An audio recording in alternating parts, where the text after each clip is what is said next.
Joia!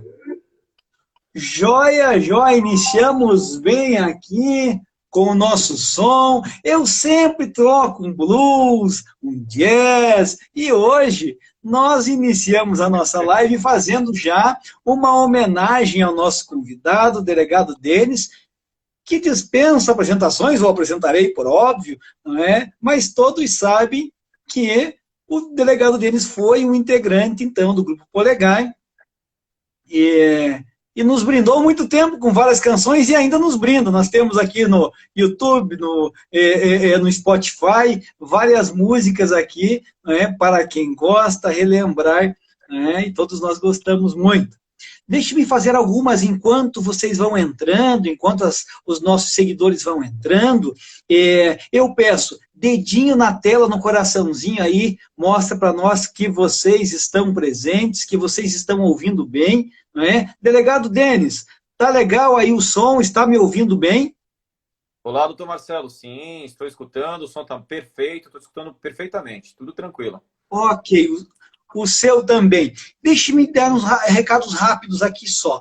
Essa live, ela ficará temporariamente no IGTV e será depois disponibilizada lá no meu canal do YouTube, Professor Colasso. Por quê? As lives das quintas-feiras elas consistem, então, num bate-papo, não é, com profissionais da área jurídica, da psicologia também, de outras áreas, para que possamos discutir aqui aqueles temas corriqueiros, aqueles temas do dia a dia que suscitam dúvidas em muitos, ok? E já vou adiantar que na próxima quinta-feira, no dia 24, salvo engano, quinta-feira próxima, nós teremos uma live com o advogado Elias Guilherme Trevisol, que é presidente da Anacrim de Santa Catarina, e nós, olha que interessante, nós também falaremos sobre a advocacia e os desafios frente à nova lei de abuso de autoridade, ok? Então, na próxima quinta-feira, nós falaremos com o presidente da Anacrim de Santa Catarina sobre a advocacia e os desafios frente à nova lei de abuso de autoridade. Ok, pessoal? E lembrando a todos que toda segunda-feira, às 20 horas, nós temos também a nossa aula de Direito Penal e na próxima segunda nós vamos dar continuidade ao estudo da lei de interceptação telefônica. Esse será o tema, então, da segunda-feira próxima. Vamos lá. Meu caro colega, delegado de polícia, professor e delegado Denis, seja muito bem-vindo, não é? Eu já falei aqui inicialmente que nós hoje iniciamos tocando uma música sua, não é? Uma música muito bem interpretada por vocês. Lembram na minha juventude também, acho que de vários aqui, não é? O delegado Denis é bacharel em Direito, e é o titular da Delegacia de Proteção à Criança, ao Adolescente, à Mulher e ao Idoso da cidade de Videira, Santa Catarina.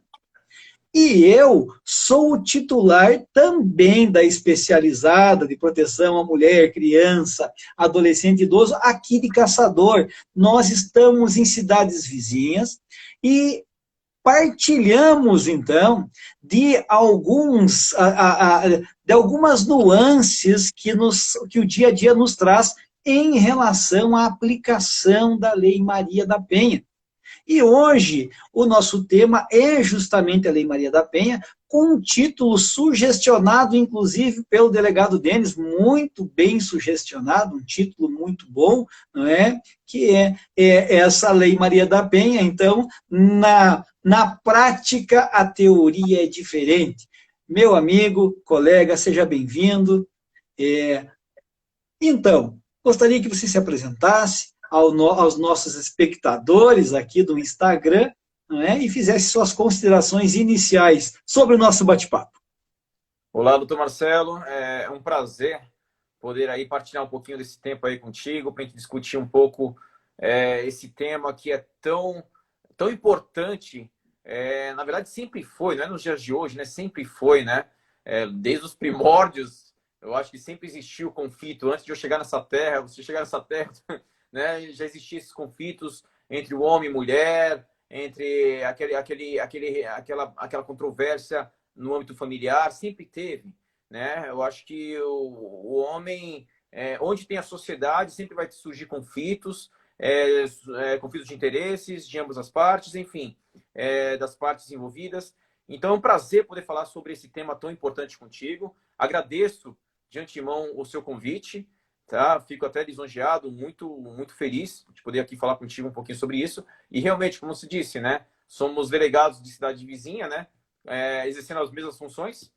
Você na cidade de Caçador e eu na cidade de Videira, estamos próximos, bem próximos, e eu posso dizer já que nós provavelmente vivenciamos as mesmas coisas no dia a dia. Né? Então é muito importante até a gente ficar discutindo essa questãozinha, até para ver realmente se a cidade de Caçador, que está aqui do lado, Videira, dá mais ou menos, para o pessoal que não sabe, que está entrando aí, dá mais ou menos meia hora de distância, bem próximo, para ver se os problemas que vocês têm aí, acredito que sejam os mesmos que eu tenho aqui, e vice-versa, né? Eu acho que é bem interessante. Então, de antemão, aí agradeço o convite e estou à disposição aí para a gente começar aí a debater. Ok, meu colega. Doutor, deixa eu iniciar aqui, então, com algo que a mim parece muito claro, muito óbvio, mas que muitas vezes as pessoas acabam esquecendo em relação à Lei Maria da Penha, que é a Lei 11.340 de 2006, é uma lei aqui que já está no ordenamento há algum tempo. Essa lei é uma lei multidisciplinar, não é? É uma lei que trata de uma proteção ampla da mulher, nesta relação doméstica, nesta relação, então, de carinho, de afeto, e em relação ao companheiro ou os demais integrantes da família. Entretanto, não sei se já que eu parto para o ponto prático, se da mesma forma eu sentir em Videira, de que muitas vezes essa característica de ser, então, multidisciplinar é esquecida. Por quê? Porque a lei nos traz uma proteção no âmbito social, da saúde, até econômico, não é? De cunho cível também. Entretanto, me parece, ao meu sentir, que essas outras áreas de aplicação, que deveriam ser as prima ratio, as primeiras a serem utilizadas, elas são relegadas, elas são deixadas de lado, e prefere-se muitas vezes buscar a delegacia, o âmbito criminal, para resolver problemas que, ao meu sentir, deveriam ser resolvidos na área da assistência social, da saúde, da psicologia e do direito civil. Então, aqui eu percebo muito isso. Tudo é criminalizado. Como se o direito penal, que deveria ser a última ratio, né, fosse a área do direito mais correta para que nós pudéssemos também manter esses laços familiares e esses problemas, como bem o senhor falou, não são de hoje, são da vida toda, são inerentes à sociedade, que ocorrem esses conflitos entre o homem e a mulher. Como é em Videira? Porque aqui me parece que a prima ratio é o direito penal, é a delegacia. Exatamente. Aqui nós sentimos a mesma coisa, doutor Colasso, a mesma questão. Sentimos, inclusive, que às vezes as mulheres vêm na delegacia e falam, delegado, eu quero registrar um BO. Fala, por quê? Eu quero... Primeiro que ela chegou assim já, eu quero meter Maria da Penha nele. Eu falo, peraí, minha senhora, Maria da Penha, tá, mas o quê? Maria da Penha, medida protetiva. Ou seja, na verdade, ela nem sabe, na verdade, o que seria Maria da Penha, que é uma senhora realmente que deu esse nome, não é o nome, porque ali não tem nome, mas é conhecida popularmente essa lei como a Lei Maria da Penha, mas foi uma senhora que acabou sofrendo muito com o companheiro dela, chegou a ficar paraplégica, enfim, o marido tentou executá-la, enfim, ela que desencadeou tudo isso, mas a pessoa chega na delegacia já, eu quero meter Maria da Penha nele. Que muitas vezes aparece em novela, né? Eu vou meter Maria da Penha, medida protetiva, e às vezes elas nem sabem o que é. Aí eu falo assim, tá, mas me narra o fato, o que aconteceu? Não, delegado, porque eu quero me separar dele. Eu falo, mas como assim separar? Separar é essa questão que você falou, doutor Colasso. Não, mas eu quero me separar dele. Tá, mas separar não é delegacia de polícia. Delegacia de polícia, eu sempre falo, né? Em último caso, a gente pensa aqui, quando se fala em delegacia de polícia, tem que pensar na pessoa algemada, né? Delegacia de polícia, em regra, é o quê? Porque a finalidade do direito penal é o quê? é que ela tem a finalidade na preventiva, geral, especial e a retributiva, a retribuição do mal cometido à sociedade. Né? Mas, ou seja, que nem o senhor falou, é o último racho que nós temos de ir para o direito penal. A gente só vai para o direito penal quando todos os outros ramos do direito falharam. E o pessoal esquece de ir nos outros ramos do direito e já vem para a delegacia, que seria justamente trabalhar com direito penal. Então elas vêm e falam assim, eu quero separar dele, então eu quero medida protetiva. Eu falo, tudo bem, narra o seu fato aqui, eu posso até fazer o seu BO.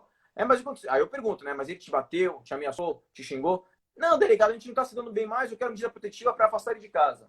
Quem te orientou isso? O advogado.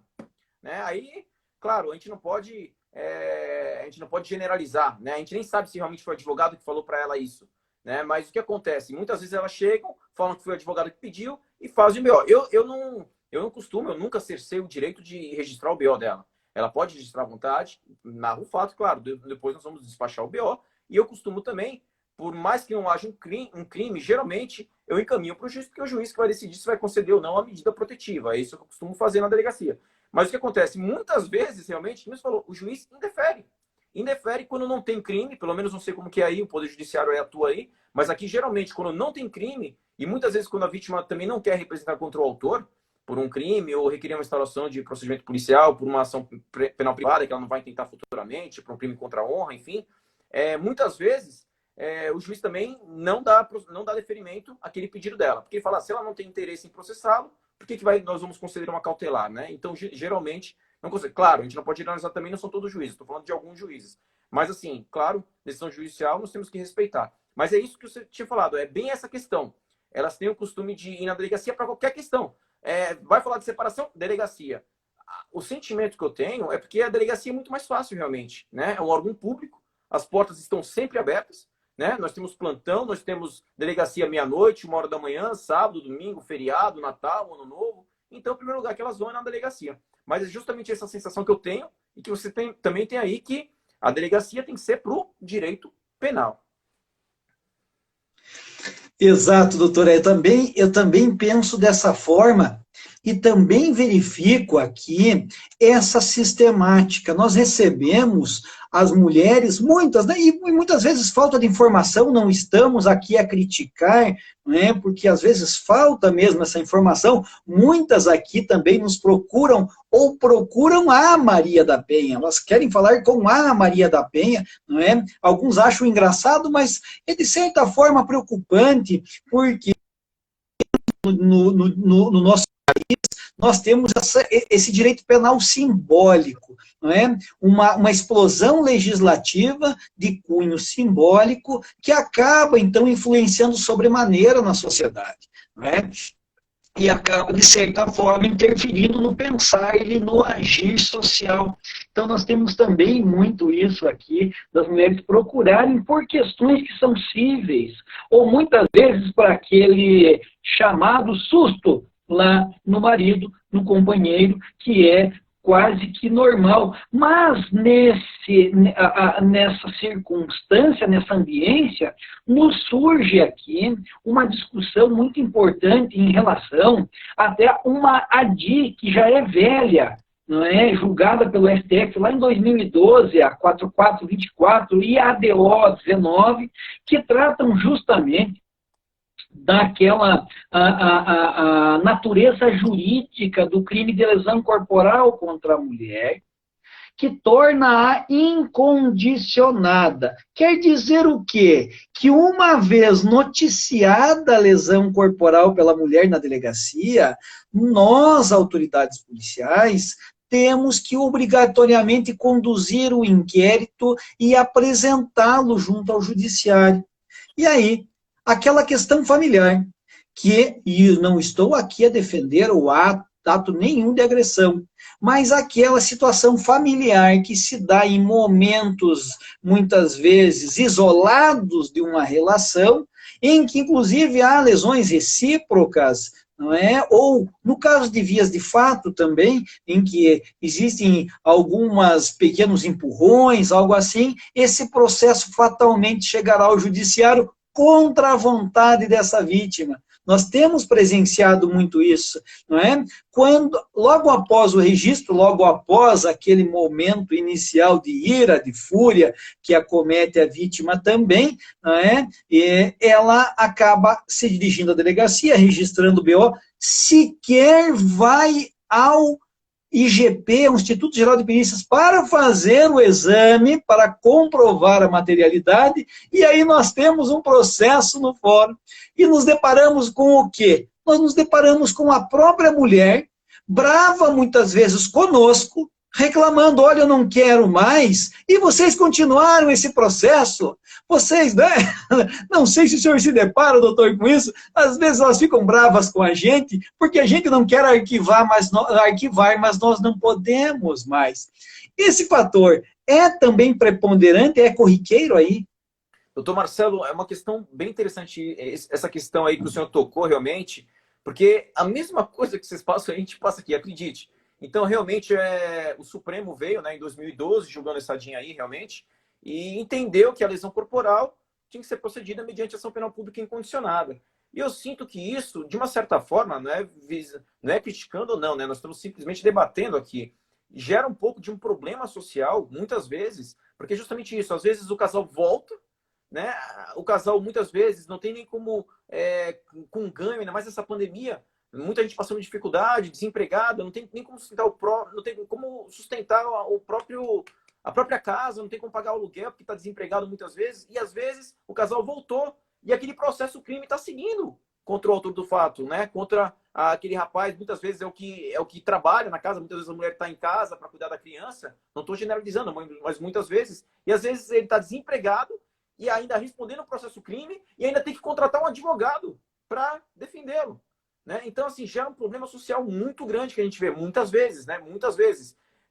Inclusive, se me permite, eu vou contar uma questãozinha aqui que aconteceu num plantão meu, muito interessante, sabe, né? Eu acredito que o senhor também dê plantão aí, eu também dou plantão aqui em Videira, né?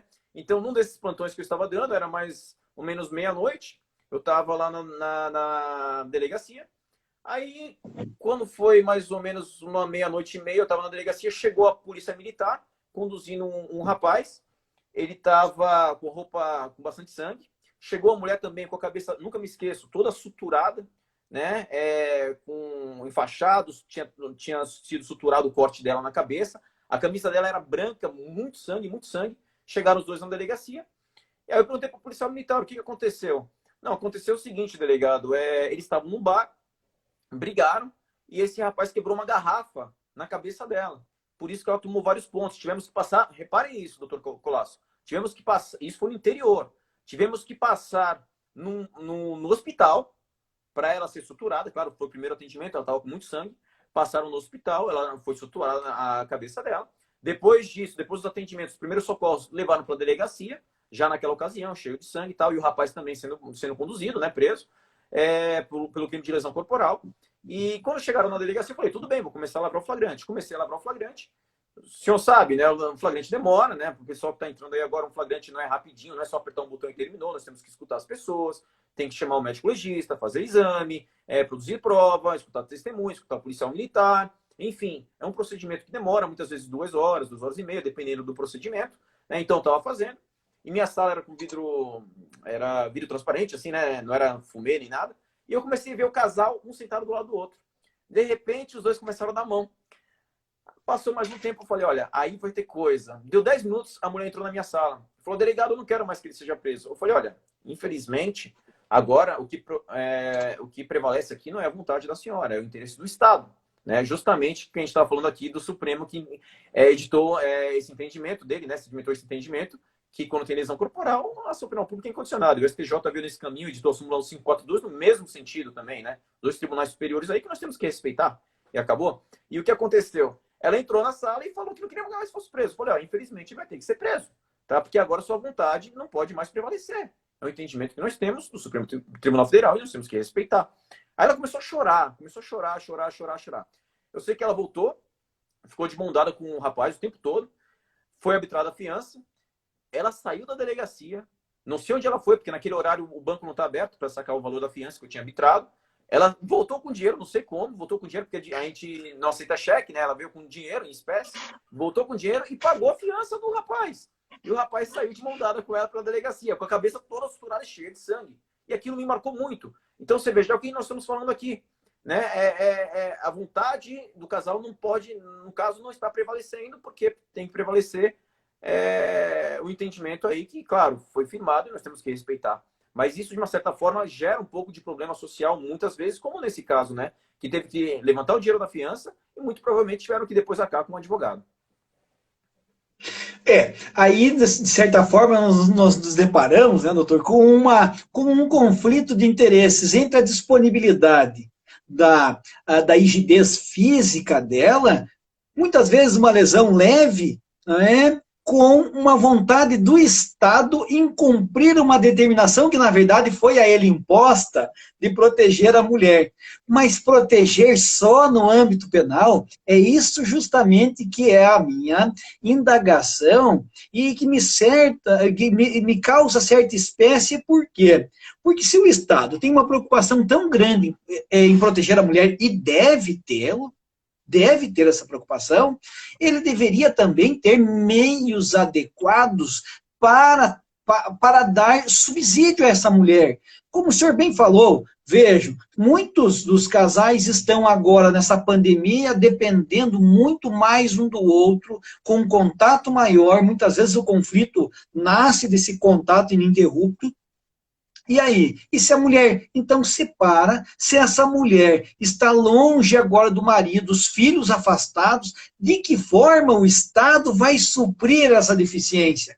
Então, aqui faltou efetivamente o apoio que a lei, desde 2006, assim nos traz, que é uma proteção de saúde social, até econômica. Isso tudo redunda na delegacia. E nós ficamos com esse grande problema. Nós ficamos, muitas vezes, como se diz coloquialmente, numa sinuca de bico. Não é? Porque você tem ali um casal querendo retornar ao convívio, e são relações humanas. As relações humanas, elas são eivadas sempre de muitos conflitos, sejam pequenos ou grandes.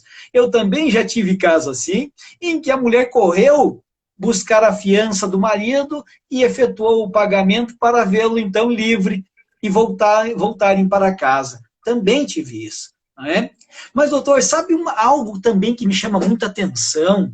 É que a lei da Maria da Penha, no seu âmbito criminal, é desvirtuada ao meu sentir. Por quê? Porque a lei Maria da Penha protege a mulher vítima, e seja o autor, nós já sabemos, homem ou outra mulher, inclusive, mas quando essa violência é uma violência especial pautada no gênero, e aí é isso que muitas vezes eu vejo que a aplicação por vários dos juristas, das pessoas que estão trabalhando o processo penal, esquecem. Por quê? Eu vou dar um pequeno exemplo aqui, 2 exemplos. Primeiro, há uma briga entre irmãos, uma discussão entre irmãos em relação a um patrimônio herdado, por exemplo. Não é? Falece lá o ascendente, pelo princípio da Saizine, nós sabemos que esse patrimônio automaticamente é transferido aos filhos, a um filho e uma filha, um homem e uma mulher, que começam a discutir em decorrência desse patrimônio, e em certo momento perdem a paciência, ela... Não, então desfere um tapa nele, um arranhão, e o irmão replica com outro arranhão que causa uma lesão. E aí pensemos, todos chegam na delegacia conduzindo aquela mulher vítima de violência doméstica, pública incondicionada, e que ao meu sentir e ao meu ver, não se aplica a Lei 11.340.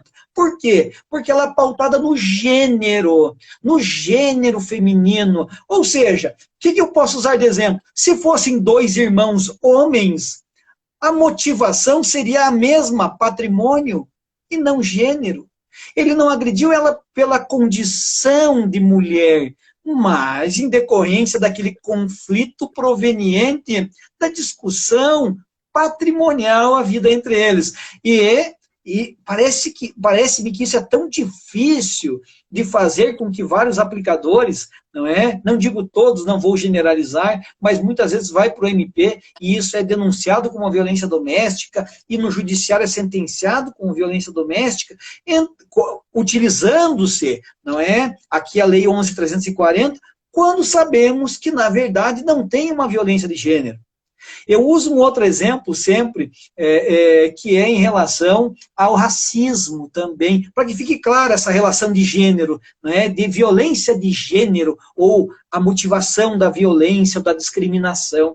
Eu sempre uso o exemplo de um time de basquetebol em que 100% dos atletas são brancos e uma pessoa negra chega ao local, não é, entusiasmado, então, para participar daquele grupo, daquele time de basquete. Entretanto, todas as pessoas brancas possuem 1,90 m e 2 metros, e aquela pessoa de cor negra possui 1,50 m.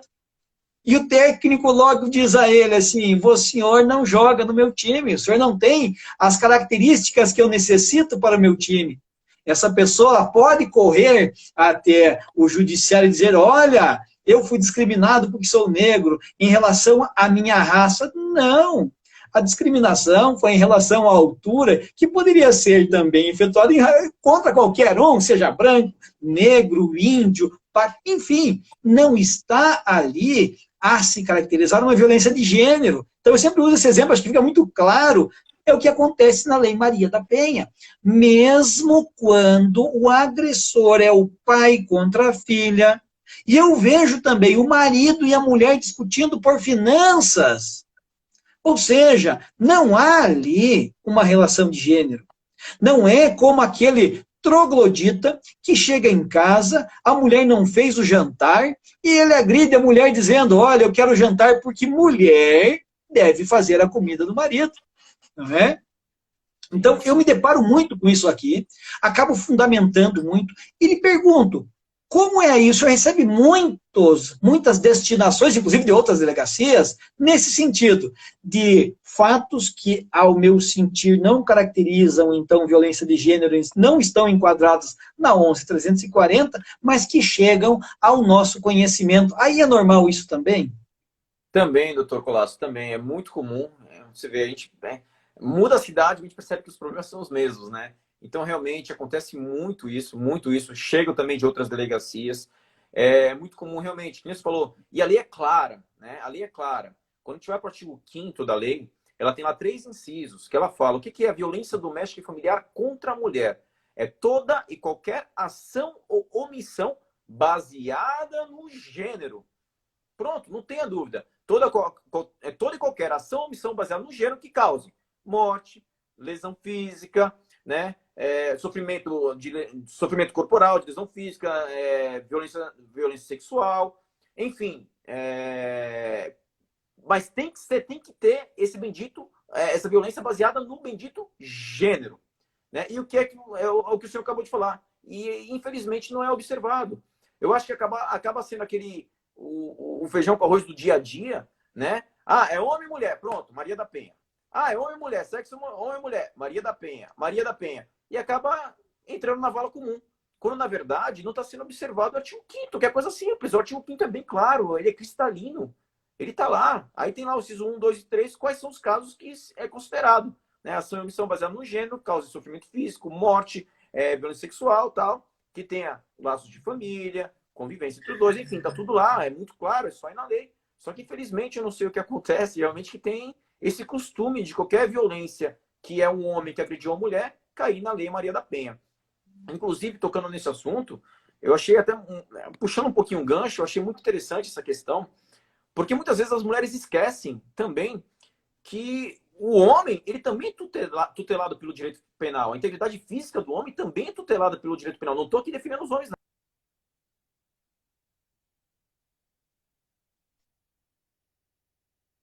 Penal também tutela o homem. Então, da mesma forma que o homem não pode bater na mulher, a mulher não pode bater no homem. A diferença é que nós não temos uma lei chamada João da Lenha, nós não temos uma lei dessa. Né? Então, a Lei Maria da Penha veio trazer proteções especiais a mais para a mulher. digamos assim, uma medida protetiva, afastamento do lar, enfim, proteções especiais. Mas isso não dá direito da mulher, por exemplo, bater no homem, né? Então, eu já peguei casos também que a mulher, a PM atendeu a ocorrência, isso foi muito engraçado também no plantão, né? Engraçado assim, desculpa o termo, né? Falar assim, por quê? Porque a mulher, ela chamou a polícia militar foi atender a ocorrência, ela tinha sido agredida, aí ela foi junto com a polícia militar na casa do agressor, para pegar o agressor. Quando chegaram lá, a mulher pulou no agressor e deu uma mordida que quase tirou um pedaço do ombro do agressor e só conseguiu sair porque a polícia militar afastou ela do agressor. Ou seja, ela se sentiu no direito, porque estava com o policial militar, de morder o cara na frente da polícia, né, do Estado, que a polícia ali é o Estado, está representando o Estado. Aí chegou na delegacia, a polícia me falou, eu falei, o que aconteceu? Aí que ela bateu o rapaz bateu nela. Quando fomos para a delegacia, quando fomos atender a ocorrência na casa do rapaz, pegar o rapaz, ela tinha pulado nele e mordeu ele na minha frente. Aí eu perguntei para ela, foi isso que aconteceu? Foi.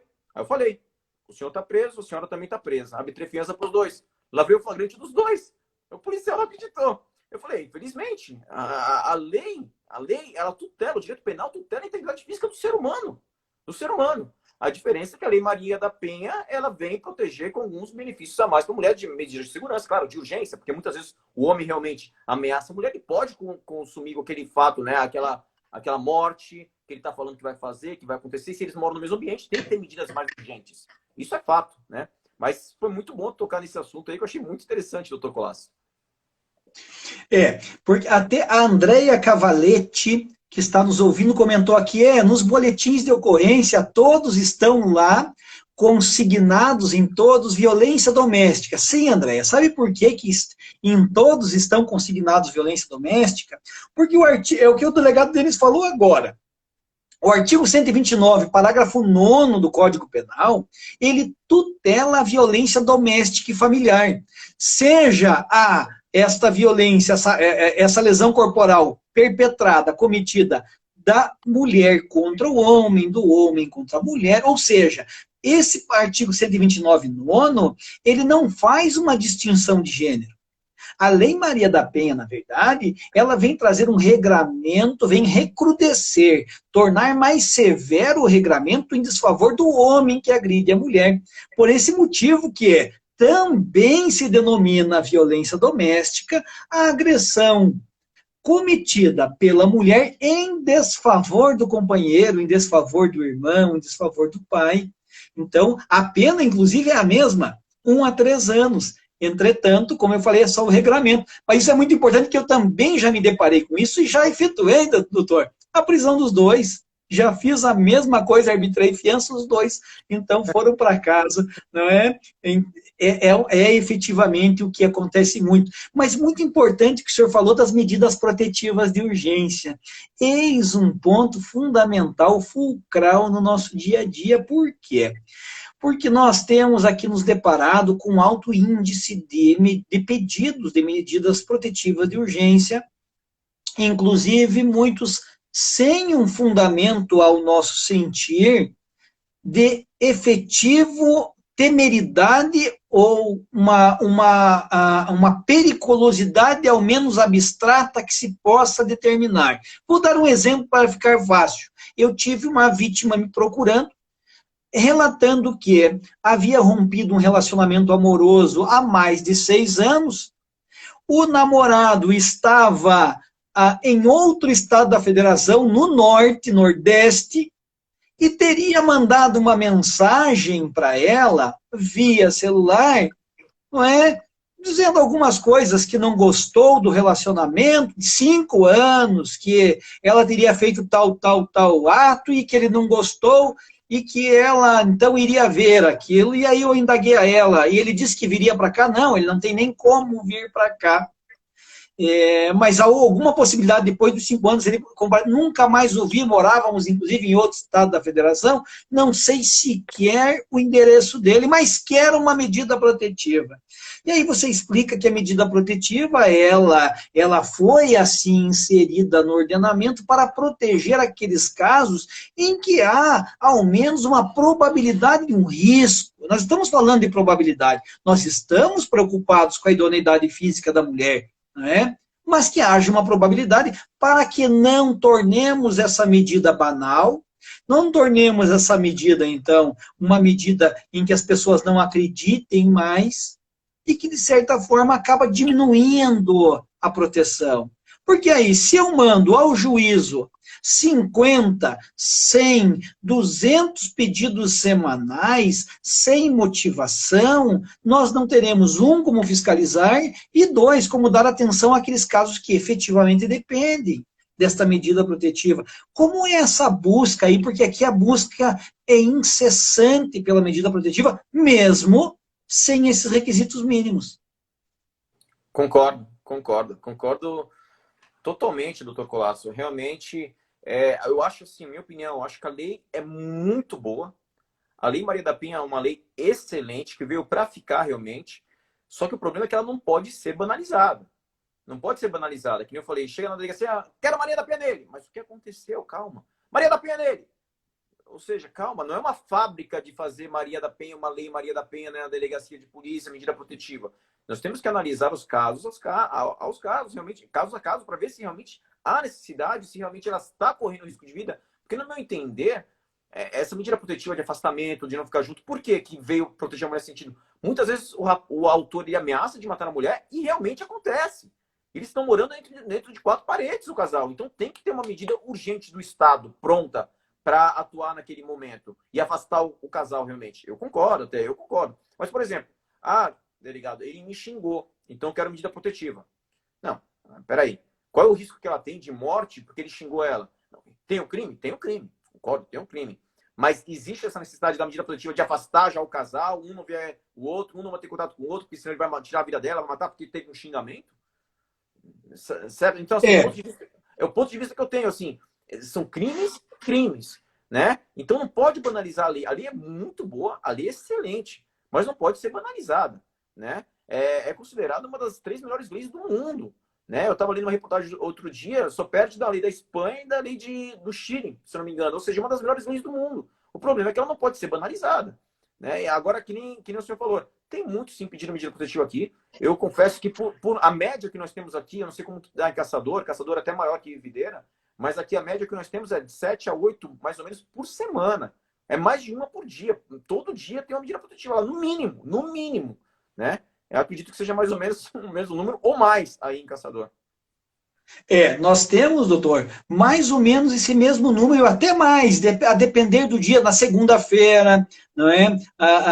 No final de semana, na sexta-feira, para garantir que no final de semana, então, não é aquela pessoa, o suposto agressor, não é? Ele seja colocado, então, longe do convívio da vítima. E quando eu digo suposto agressor, nós temos que pensar também no direito que cada um tem de exercer a sua defesa. Porque, veja, muitas vezes o BO, e não estou aqui a olhar de uma forma pejorativa, né, nem negativa, mas o boletim de ocorrência nada mais é do que um ato unilateral, uma declaração unilateral. Nós temos que saber o que efetivamente ocorreu. Muitas vezes, nesses casos da medida protetiva que eu me deparo, com injúrias recíprocas.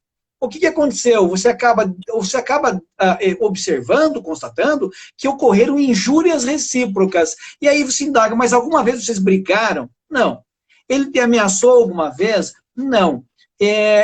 Agrediu? Não, que não pode deixar mesmo. Não. Foram injúrias. Por quê? Porque aí você percebe que as injúrias foram recíprocas no momento de normal, não é? Não estamos dizendo que a agressão é normal, mas nós sabemos que as discussões, as contradições são normais em qualquer relação, não é? E aí uma medida protetiva é um ato, ao meu ver, muito severo. Sabe por quê, doutor?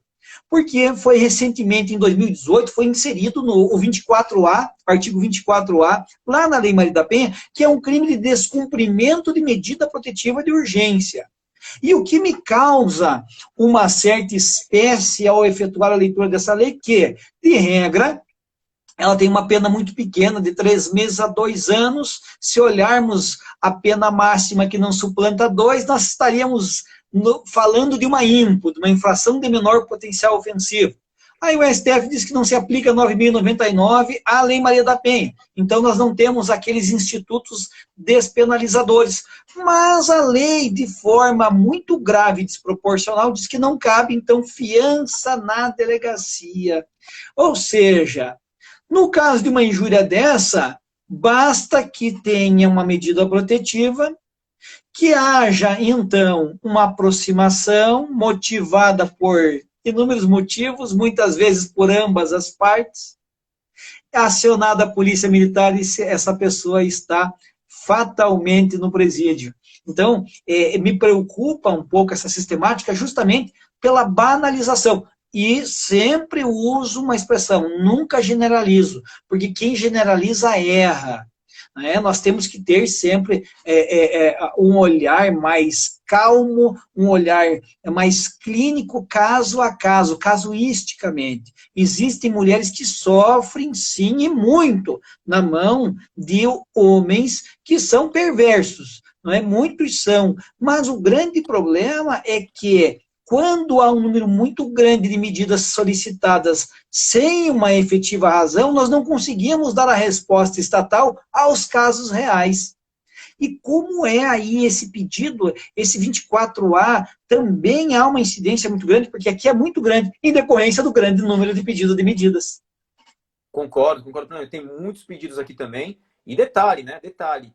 Muitas vezes, depois que a mulher pede medida protetiva, que o juiz concede, muitos homens vêm na delegacia preocupados.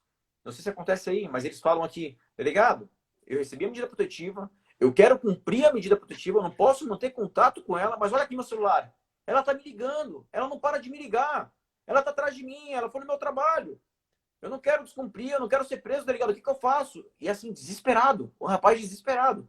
Ou seja, que nós somos aqui, nós não podemos generalizar, nós não podemos banalizar também essa lei, né? Mas o que acontece? Muitas vezes tem pessoas vingativas que pedem essa medida protetiva e depois ficam indo atrás do autor, porque às vezes querem reconciliar ou se arrependeram de alguma forma, só que esqueceram que existe uma medida protetiva ali em vigor. É uma decisão estatal. É o Poder Judiciário decidindo. Ele decidiu, não pode chegar à vontade dela e revogar. Até porque, o que eu entendo aqui? Eu entendo que essa revogação que diz, alguns dizem que é uma revogação tácita. No meu claro respeito, posições contrárias, não existe uma revogação tácita dessa decisão, no meu ponto de vista. Tem só o juiz que pode revogar essa decisão judicial. Porque é o seguinte, é um direito indisponível. Esse crime, o crime de descumprimento da medida protetiva é um crime contra a administração da justiça. Não é mais contra, eu não entendo que seja mais contra a vontade dela. A administração da justiça que é um direito indisponível, né? É o judiciário que concedeu aquela decisão judicial, né? O judiciário que concedeu aquela decisão, né? Aquela decisão estatal que deve ser cumprida. Então, o que acontece? Muitas vezes a mulher pede, depois eles voltam no dia seguinte, aí deve ser a mesma coisa, né? Porque muitas vezes no calor daquela discussão, já sai da casa, né? Daquele conflito, já vai para a delegacia. Primeira coisa, quero medida protetiva, quero isso, quero aquilo outro. No dia seguinte voltaram. Depois que o judiciário depois que o delegado já movimentou toda a máquina estatal, que o pedido da medida protetiva já foi para o Estado, que o judiciário já concedeu a medida protetiva, que o oficial de justiça já intimou. Olha só o mecanismo aqui. Quantos servidores públicos foram movimentados, né? Aí, depois que o judiciário concedeu, o oficial de justiça intimou daquela decisão judicial, no final eles estão morando juntos. Só que ela esquece que tem que ser comunicado, tem que ser informado o judiciário para revogar aquela decisão judicial, porque está em vigor. Está em vigor. E muito provavelmente, se o policial militar, que eu não sei aí, mas parece que nós temos aqui o chamado da patrulha, você sabe o nome que a polícia militar tem, eles fazem a patrulha da Maria da Penha, algo do gênero. Eles costumam ir nas casas de quem foi concedido a medida protetiva para verificar se estão sendo cumpridas. E já aconteceu ele chegar lá e tá um casal junto, e a medida protetiva valendo. Pega os dois, delegacia de polícia. Né? Ou seja, o casal já passou daquela fase, mas não foi comunicado ao judiciário. E bem ou mal, pelo menos para o Estado, aquela decisão está válida. Né? Está válida. Então, realmente, é uma questão que deve ser, no meu ponto de vista, deve ser revisto, deve ser olhado com cautela, porque realmente a medida protetiva é muito importante. Eu acho que vale muito a pena. É um mecanismo que as mulheres têm de defesa, realmente, mas não pode ser banalizado. Não pode ser banalizado. Senão, muitas vezes, inclusive, o próprio policial não vai dar o valor que deveria dar. Falar, isso daí é aquele caso já que já voltaram, e aí nem vai fiscalizar. Quando, na verdade, deveria estar fiscalizando. Né? Então, realmente, é uma medida de proteção, mas eu acho que vale muito a pena ser observada para não ser banalizada e cair na vala comum, né? Esse é o meu ponto de vista, doutor Colasso. Perfeito, é também meu ponto de vista, mas aqui nós entramos novamente naquela chamada, coloquialmente, sinuca de bico. Por quê? Porque se a polícia militar me apresenta preso em flagrante uma pessoa que, em tese, descumpriu uma medida protetiva de urgência em decorrência do chamamento da própria vítima, volte para o lar, volte para casa, não é? E não comunicou. E aí, nós temos um sopesamento do quê? De uma regra também de ordem pública, formal, técnica, e a liberdade daquele cidadão que vai ser cerceado, e nós não podemos brincar com a liberdade de uma pessoa. Eu sempre digo isso, enviar alguém ao cárcere não deve ser um ato normal como de tomar uma xícara de café. Existem consequências ali deletérias para ele, para a vida toda desse cidadão, muitas vezes, e nós temos que ter esse cuidado. Esse exemplo que o senhor citou foi maravilhoso. Aqui acontece muito também, né, de o agressor, ou aquele no qual foi expedido, em desfavor dele foi expedida a medida protetiva, nos ligar, nos informar, olha, agora ela quer voltar, ela me liga, ela se aproximou, o que eu faço? Estou com medo de ser preso em decorrência do descumprimento.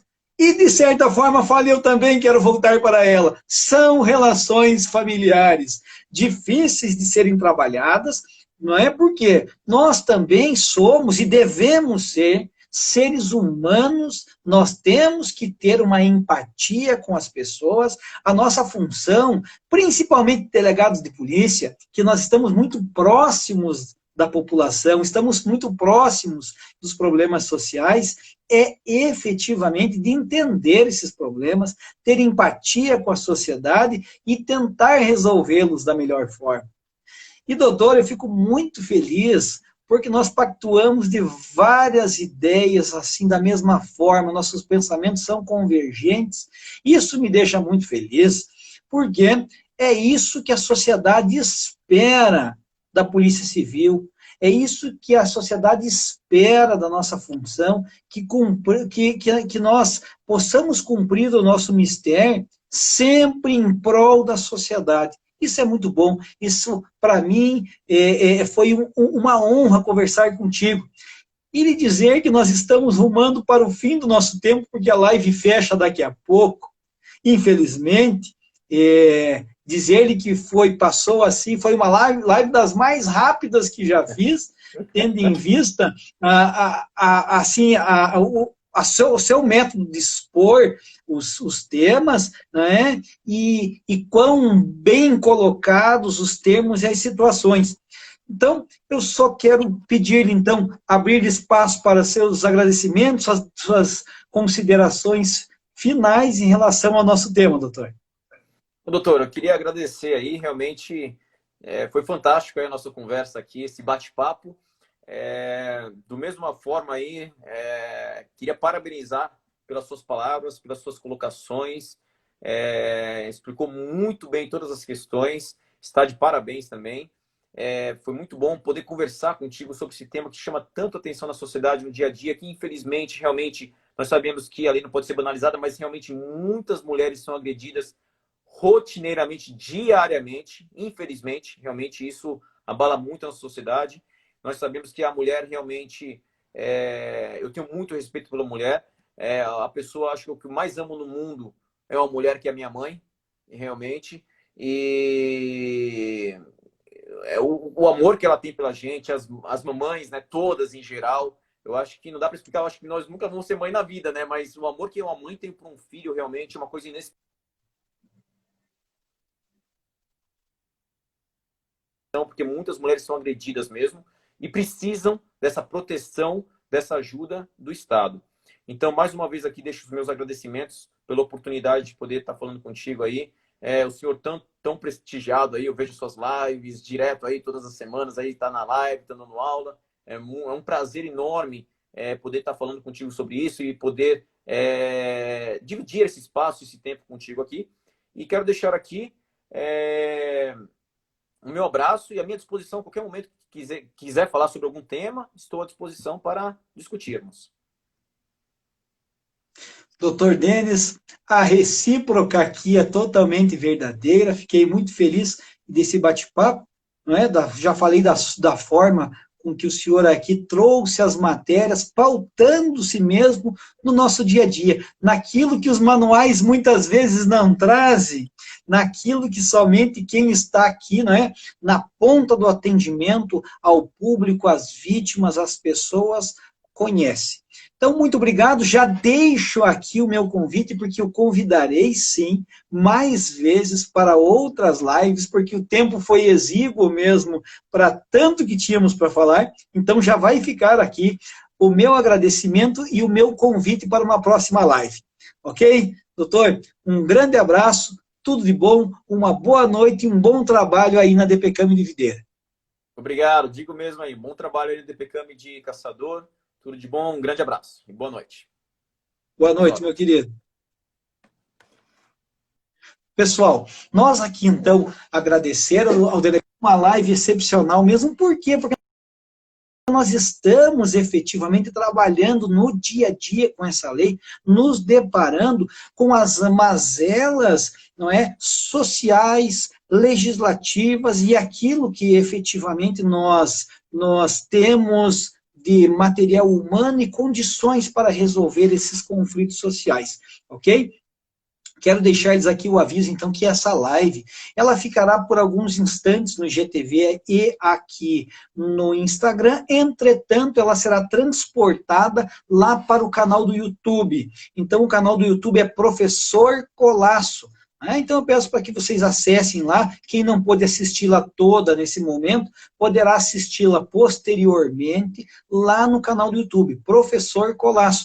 E peço que vocês também, não é, se possível, retransmitam aos colegas, muitas pessoas que estão efetivamente trabalhando com esse tema, estudando esse tema, com monografia sobre esse tema. Então, vocês podem também fazer uso desse nosso bate-papo. Ok? E também lembrá-los que segunda-feira nós teremos a continuação da nossa aula sobre interceptação telefônica aqui no Instagram e no Facebook. Enquanto eu vou falando, eu sempre gosto do coraçãozinho na tela, o dedo na tela ali, o coração subindo, nos alegra muito, porque a gente sabe que vocês estão aqui participando também da transmissão. E, por fim, lembrando que quinta-feira que vem, porque quinta-feira é um dia de conversas, de bate-papo, bate-papo que interessam a quem está na área jurídica, a quem está estudando. Nós teremos uma live também interessante com o doutor Elias Guilherme Trevisol. Ele é presidente da Anacrim de Santa Catarina, e nós vamos falar sobre a advocacia e os desafios frente à nova lei de abuso de autoridade. Ok? Meus queridos, muito obrigado. Sérgio, muito obrigado. Jéssica, muito obrigado. Ana, minha querida, muito obrigado também. Marina, muito obrigado. Eu agradeço a todos, a Gabriela, a Ângela, a Andréia, que participou também aqui. Muito obrigado a todos vocês e os aguardo aqui novamente na segunda-feira para a nossa live de Direito Penal. Um abraço e boa noite.